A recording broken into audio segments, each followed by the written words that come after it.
2025년부터 기초수급자 및 차상위계층의 문화놀이카드가 금액이 인상되고 자동으로 재충전됩니다.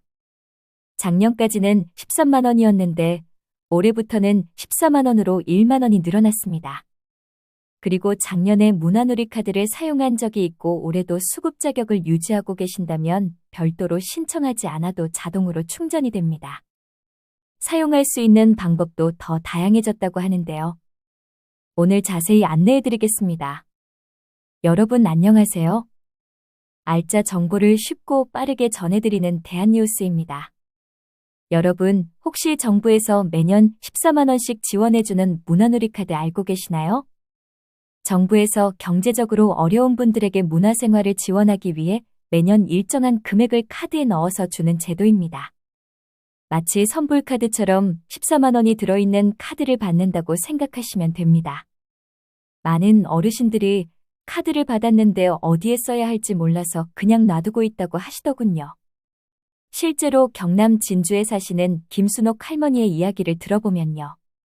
김 할머니는 지난해 문화놀이카드를 받으셨지만 영화관은 젊은 사람들이나 가는 곳이고 책도 이제 눈이 침침해서 잘 안 보게 되니까 결국 한 번도 사용하지 못하고 연말에 지원금이 사라져버렸다고 하셨습니다. 그러면서 정부에서 주는 좋은 혜택인데 왜 이렇게 쓸 데가 없을까라고 아쉬워하셨다고 해요. 이런 분들이 정말 많으십니다. 문화생활이라고 하니까 왠지 어렵고 낯설게 느껴지고 카드를 어떻게 사용해야 하는지도 복잡해 보이니까 그냥 포기하게 되는 거죠. 문화놀이카드는 사실 2006년에 문화바우처라는 이름으로 처음 시작되었습니다. 당시에는 주로 공연이나 전시 관람, 도서 구매 등 문화예술 분야에만 사용할 수 있었어요.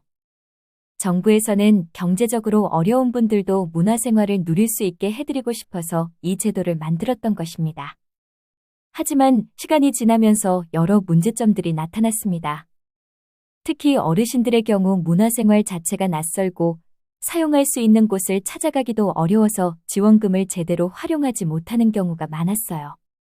예를 들어 충북 제천에 사시는 이영수 어르신은 매년 문화놀이카드를 받으셨지만 동네에는 영화관도 없고 공연장까지 가려면 버스를 여러 번 갈아타야 하는 불편함 때문에 한 번도 사용해보지 못하셨다고 합니다. 카드는 있는데 쓸 곳이 없어서 매년 돈을 날리는 기분이었다고 하시더군요.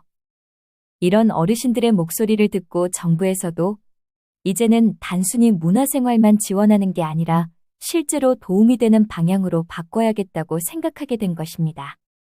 그래서 2025년부터는 문화놀이카드가 정말 많이 달라졌습니다. 가장 먼저 좋은 소식은 지원금이 늘어났다는 점입니다. 작년까지는 13만 원이었는데 올해부터는 14만 원으로 1만 원이 늘어났습니다. 누가 받을 수 있느냐 하면 기초생활수급자와 차상위계층에 해당하는 만 6세 이상의 분들이 받을 수 있습니다. 만약 할머니와 할아버지, 손자와 손녀가 모두 해당된다면 가족 전체가 받을 수 있어요. 4인 가족이라면 56만 원까지 받을 수 있는 거죠. 이 정도면 정말 큰 도움이 되는 금액입니다. 이제 어디에 쓸 수 있느냐가 가장 중요한 부분인데요. 기존에는 주로 영화, 공연, 책 정도에만 쓸 수 있어서 젊은 사람들이나 하는 것이라고 생각하셨던 분들이 많으셨을 겁니다. 하지만 이제는 훨씬 다양한 곳에서 사용할 수 있게 되었어요. 첫 번째로 여전히 가장 기본적인 사용처는 영화관, 공연장, 서점입니다. CGV, 롯데시네마, 메가박스 같은 영화관에서 영화를 보실 때 사용하실 수 있고 게다가 문화놀이카드로 결제하시면 영화표 한 장당 2,500원을 할인해줍니다. 요즘 영화표가 평일에도 14,000원, 주말에는 15,000원이나 하는데 2,500원 할인받으면 평일에는 11,500원, 주말에는 12,500원의 영화를 볼 수 있는 거죠. 경기도 수원에 사시는 박영희 할머니는 예전에는 영화관이 젊은 사람들만 가는 곳인 줄 알았는데 문화놀이카드로 할인받아서 영화를 보니까 정말 재밌더라고 하시면서 이제는 보고 싶은 영화가 있을 때 꼭 영화를 보러 간다고 말씀하셨어요. 두 번째로 도서 구매도 가능합니다. 교보문고, 영풍문고, 알라딘 같은 서점에서 책을 사실 때 사용하실 수 있어요. 요즘 책값이 만만치 않은데 문화놀이 카드로 손자, 손녀들 동화책도 사주고 본인이 좋아하는 책도 사실 수 있습니다. 세 번째로 여행 관련 비용도 사용할 수 있습니다. KTX나 SRT 같은 기차표를 살 때, 고속버스표를 살 때, 심지어 일부 숙박업소에서도 사용할 수 있어요. 자녀들이 사는 다른 지역에 놀러 가실 때 교통비 부담을 덜 수 있는 거죠.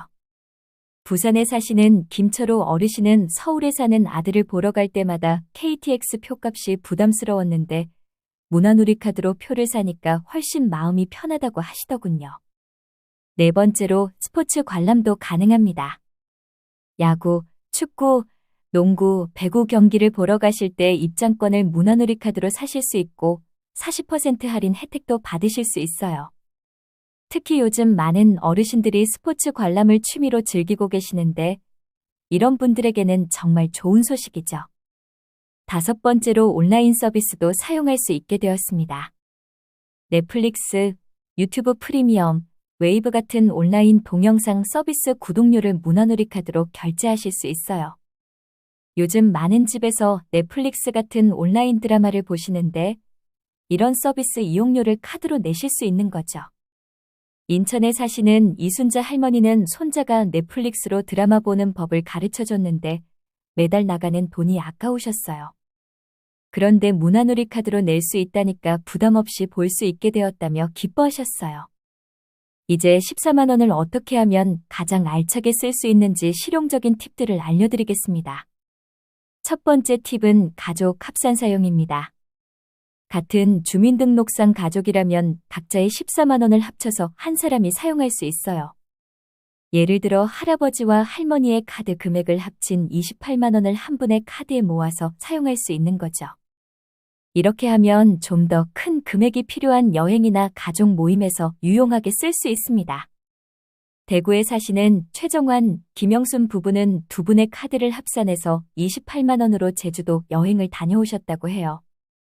혼자 14만 원으로는 여행하기 부족했는데 합치니까 항공료하고 숙박비 일부를 충당할 수 있어서 좋았다고 하시더군요. 두 번째 팁은 할인 혜택 적극 활용하기입니다. 문화놀이 카드로 결제하면 추가 할인을 해주는 곳들이 많아요.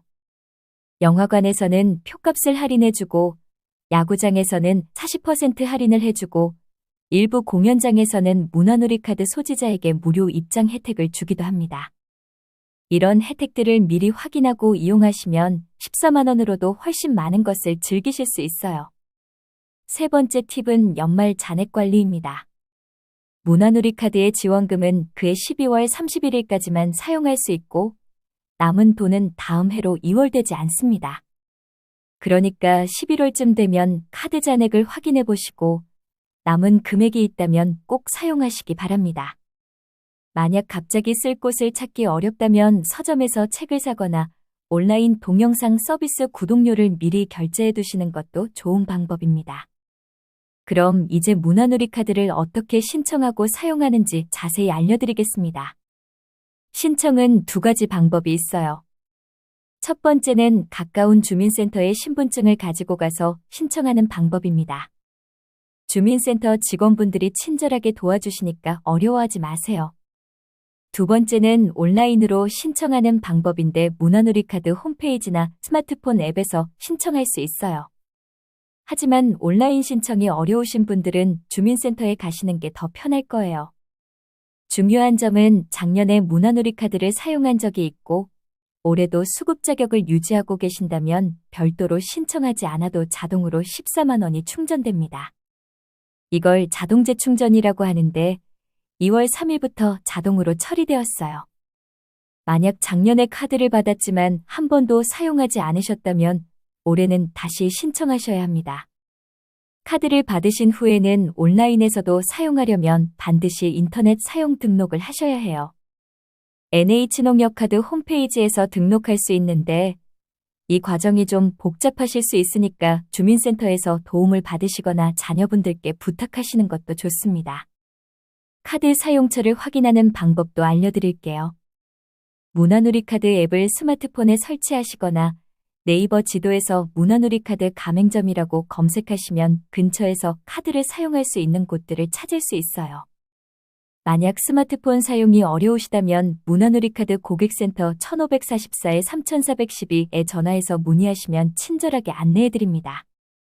평일 오전 9시부터 오후 6시까지 운영하고 있어요. 또 하나 유용한 기능이 있는데요. 바로 개인자금 충전입니다. 만약 카드에 14만 원이 들어있는데 15만 원짜리 상품을 사고 싶다면 본인 돈 1만 원을 카드에 충전해서 함께 사용할 수 있어요. 이렇게 하면 가맹점에서 주는 할인 혜택도 받을 수 있고 카드 하나로 편리하게 결제할 수 있습니다. 개인 돈은 농협 영업점이나 ATM, 인터넷 뱅킹을 통해서 충전할 수 있어요. 광주에 사시는 한상민 어르신은 손자 생일 선물로 5만 원짜리 책 세트를 사고 싶었습니다. 하지만 카드에 3만 원밖에 남아있지 않았죠. 그래서 2만 원을 충전해서 샀는데 문화누리카드로 결제하니까 추가 할인도 받을 수 있어 더 이득이셨습니다. 문화누리카드를 사용하실 때 몇 가지 주의하실 점들이 있어요. 첫째, 카드는 반드시 본인만 사용할 수 있습니다. 가족이라도 다른 사람이 대신 사용하면 안 돼요. 만약 가족이 함께 사용하고 싶으시다면 앞서 말씀드린 가족 합산 기능을 이용하세요. 둘째, 모든 곳에서 다 쓸 수 있는 건 아닙니다. 일반 마트나 슈퍼마켓에서 생필품을 사거나 식당에서 밥을 드실 때는 사용할 수 없어요. 오직 문화누리카드 가맹점으로 등록된 곳에서만 사용할 수 있습니다. 셋째, 학원비나 교습비는 결제할 수 없습니다. 손자, 손녀 학원비를 내려고 하시는 분들이 계신데 이건 안 돼요. 넷째, 현금으로 바꿀 수 없습니다. 카드에 돈이 들어있다고 해서 ATM에서 현금으로 뽑을 수는 없어요. 이런 제한사항들이 있지만 그래도 문화생활과 여가활동을 즐기는 데는 정말 유용한 카드입니다. 문화누리카드는 더 이상 젊은 사람들만 쓰는 카드가 아닙니다. 어르신들의 일상생활에 실질적인 도움이 되는 카드로 변화하고 있어요. 14만 원이라는 돈이 큰 돈은 아닐 수 있지만 이 돈으로 손자, 손녀와 함께 영화를 보고 좋은 책도 사고 가끔 여행도 가고 온라인으로 좋아하는 드라마도 볼 수 있다면 분명히 삶의 질이 향상될 거예요. 중요한 건 받기만 하고 사용하지 않는 게 아니라 적극적으로 활용하는 것입니다. 올해는 꼭 14만 원을 알차게 사용해서 더 풍요로운 일상을 만들어 보세요. 혹시 주변에 문화누리카드에 대해 잘 모르시는 분들이 계시다면 오늘 영상 내용을 공유해 주시기 바랍니다. 많은 어르신들이 이 혜택을 누릴 수 있도록 도와주세요. 신청은 11월 28일까지 가능하니까 아직 신청하지 않으신 분들은 서두르시기 바랍니다. 그리고 궁금한 점이 있으시면 언제든지 주민센터나 고객센터에 문의하세요. 오늘 영상이 도움이 되셨다면 구독과 좋아요, 알림 설정 부탁드립니다. 저희 대한뉴스는 앞으로도 여러분께 꼭 필요한 정보를 쉽고 친절하게 전해드리겠습니다. 감사합니다.